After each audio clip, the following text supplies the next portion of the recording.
Alright, what's up guys? It's Gage coming back at you guys again with another deck profile. Today, we're going to be profiling the list that I played in the vlog. This is the Mermail list that I decided to take to locals and see what I can do with Dragoons at 3.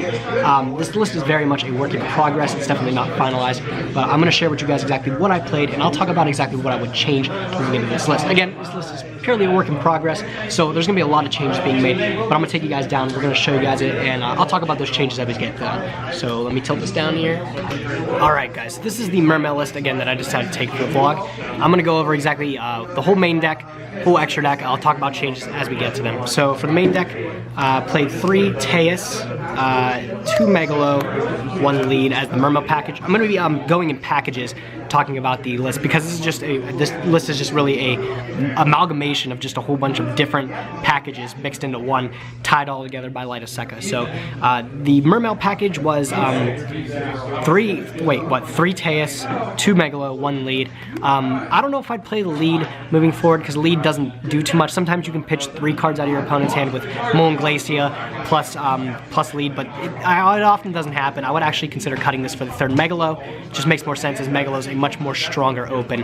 But when you get this off a gun, it's okay. Sometimes it's just the extra body that works, but I would definitely consider playing the 3rd Megalo over playing this. The rest of the Mermails, you play 1 Pike and 1 gun. I don't even know if I'd consider playing Pike now, just because I'm always adding gun off of Teus. It seems like if you want to make proactive plays, make just insane boards, gun's going to get you there. And mixed with your nightmares, being able to pitch this off in any nightmare, it makes your plays work more, like, you get more plays off of it rather than Pike, which is only restricted to its normal summon or special summon, but you barely even special summon this card. I would definitely probably consider cutting Pike even for maybe something else, but I would definitely consider cutting this for the other Megalo, and Pike's fine, actually. It's okay if you want to keep it in there, but there's probably a better option. Again, gun is crazy though. So that's the Mermail package. Nice small count of Mermails. Definitely a lot of variables you can change there. I know a lot of people prefer different amounts of Mermail stuff, but it's all up to preference. On the Atlanteans, 3 Dragoons. This card's at 3 now. This is fucking crazy having this card at 3. It makes just so much possible. If you have any way to get to Dragoons, whether it be through Undine or just having it in your hand, hard drawing it, or Neptibus, Deep Sea Diva, if you get to Dragoons in any way, you're making plays happen. This card's insane. Having it at 3 makes so much more possible too. Like, you're able to like pitch this and get Deep Sea Diva, and then you're also off of your Neptibus after you summon it off Deep Sea Diva, you can dump a Dragoons to add another Dragoons. Like, that's only possible because we have 3 Dragoons. That's crazy. That's fucking cool. I love this card at 3. Makes so much possible with this deck. I love it. Speaking of Neptibus, 3 of him. Card's absolutely insane. I would not consider playing any other different. He's just even a great normal summon if you don't pull him off a Diva, but just great card. Don't play any less than 3. For the Atlanteans, I decided to play 2 Heavy Infantry, 2 Marksmen. A lot of people aren't opting to play Heavy Infantry, but I decided to try both of them because the format's really undefined. So just having the utility of being able to search anything off of Neptibus, need be, it works, but I would definitely consider maybe cutting Marksman even. Like, Marksman was very subpar throughout the day because this guy can pop like face-up field spells and stuff too, and like most of the time you're already gonna have your board set up to where popping a set card just like never happens. It did happen one time though where getting the extra damage off of Marksman was relevant because you're able to summon another dude, but that barely comes up. If anything, I'd even just play 1, but this guy's okay at best. It's pretty as an ultimate rare, but it's okay at best. Alright, so that's the Atlantean engine. Kind of pretty standard. Again, you can toy around with the Heavy Infantries and the Marksmen, but this package here, the Neptibuses and the Dragoons, you're never going to stray from that. It's just way too good. I decided to play the Nimble engine today, which is 3 Angler, 2 Beaver, and 2 Manta. I decided to try this out today because this card's actually just absolutely insane, being able to pull 2 cards out of your deck, make them Star Boy from there or something like that. Beaver was subpar, but it's something to pull off of this. And then Manta. Manta's really cool in this deck. It's kind of cool to talk about because you can tribute it off of Megalo if you're going second, and then pull out another Manta. I don't know if it's enough to make me want to play 3 Manta, as that seems like a little extreme because these guys are bricks. Other than that, you really just want to see Angler to pull them out.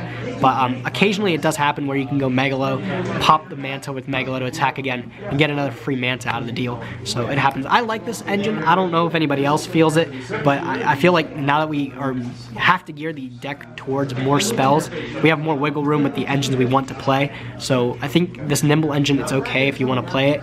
If not, you don't have to. You can probably trade it out for something else. I had the space to try it out, so I did. This card, again, Nimble Angler, is absolutely insane. Like, this card is so good. It makes so much happen, and it just allows you to extend your plays even further. Another engine that I played was the 3 Swap Frog 1 Rodent Tonin engine. This worked out beautifully. Swap Frog's an insane card. Being able to trigger all your waters from hand is great.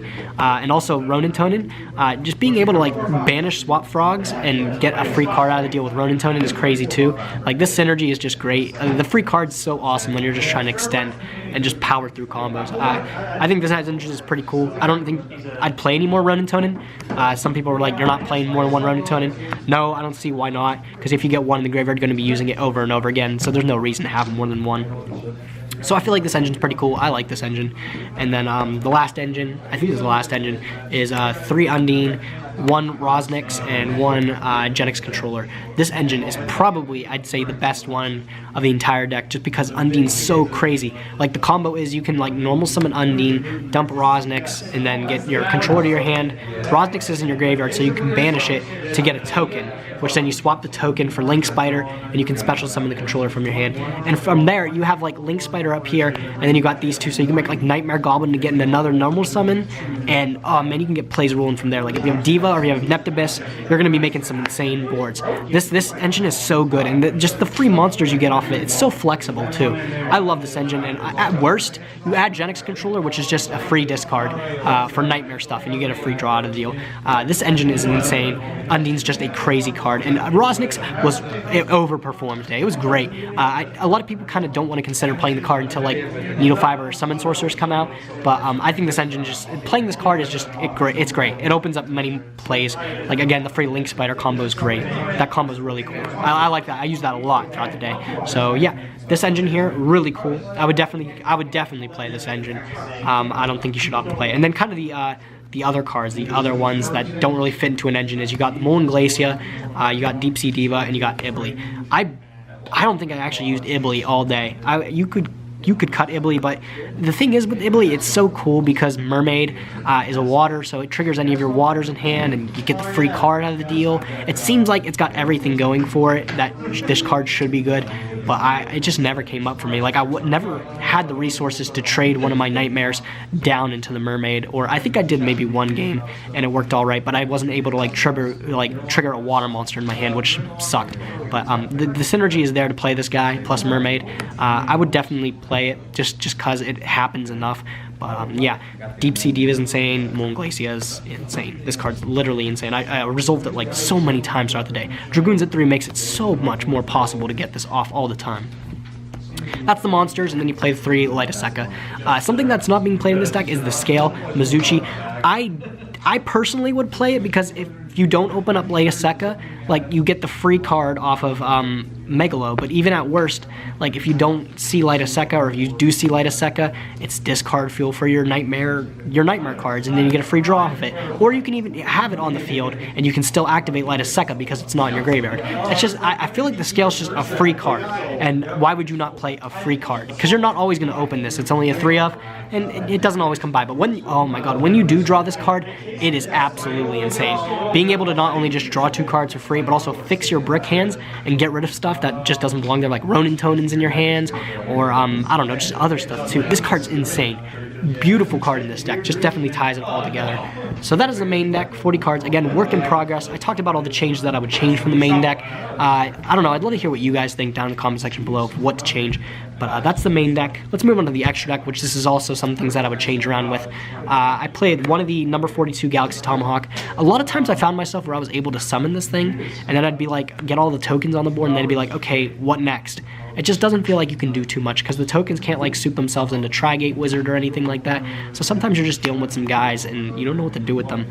This card's insane though. Like, getting the free tokens is too good, so there's no reason not to play it. This is the only rank 7 you play, so I don't know, make it count, I guess.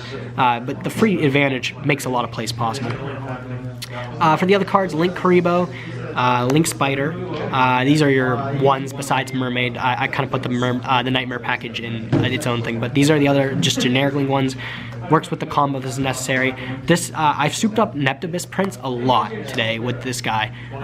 You can opt not to play it, but I think just having the additional way to get one guy into the graveyard, kind of maybe fix your graveyard a little bit easier for Molten Glacia. I use this guy a lot to trade Neptibus, the Atlantean Prince, into. So I would definitely just play it like that probably. Because if you don't open up Undine, you might not always have a card that just points down like this. So this is another card that does that. So there's that. For the other generic, quote unquote generic rank 2s, Underclock Taker, Mastar Boy. This card's insane, like really good card. And then I went into this maybe a couple times today. For the 3s, you play Trigate Wizard, Topologic Trisbania, Ningrisu. I would definitely change this. I didn't play the Nightmare Unicorn. I realized this halfway through. I was like, man, I really should have played that card. I would definitely just trade Ningrisu for it. Nightmare Unicorn's really good card. Definitely allows you to get, you're going to be like dumping your hand most of the time, so getting those extra draws if you can keep your board is worth it. Trigate Wizard, I went into so many times. Great card, but it sucks if you can't get all 3 around it, which I ran into a lot. I couldn't get all 3 around it. Sometimes it's just, you're barely off of it, and it sucks, but it happens. This card's really cool.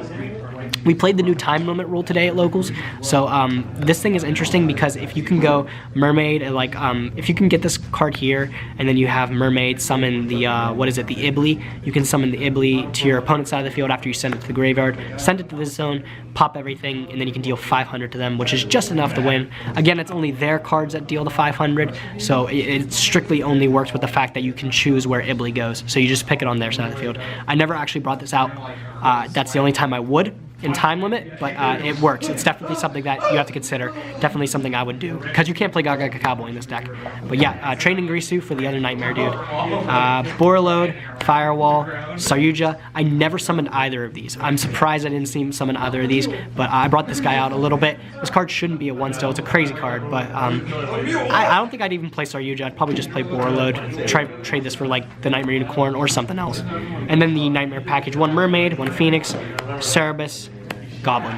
Again, play Unicorn. Play Unicorn. I cannot stress that enough. The card's too good. And then I don't think you'd play Griffin. It requires too many resources in this deck.